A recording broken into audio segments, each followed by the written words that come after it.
Banjir yang melanda kawasan pemukiman dan jalan hampir merata terjadi di Kota Palembang.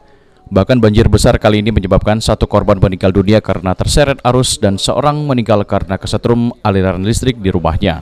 Sejumlah kawasan pemukiman pun saat ini masih terendam banjir. Warga berharap pemerintah segera mencari solusi untuk mengatasi persoalan banjir ini, seperti penambahan kolam retensi dan menambah pompa untuk menyedot air sebagai antisipasi banjir secepatnya.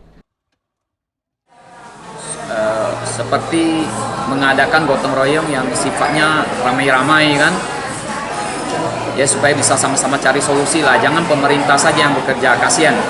Kita sebagai warga negara Palembang juga, sebagai warga Palembang juga harus bahu-membahu supaya bisa cepat teratasin masalah banjir ini. Sementara pengamat sosial Bagindo Tegar mencermati situasi dan realitas banjir yang terus saja berulang.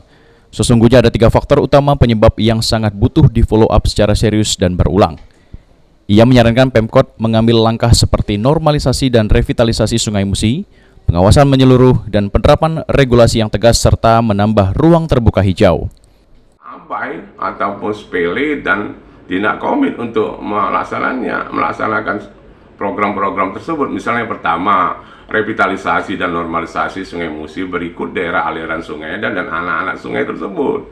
Yang kedua, kepatuhan untuk melaksanakan tata ruang kota yang sudah disusun oleh pemerintah daerah sebelumnya. Yang ketiga adalah membuka dan membuat ruang terbuka hijau yang tersebar di berbagai wilayah-wilayah strategis di Kota Palembang dan berikut daerah di sekitar.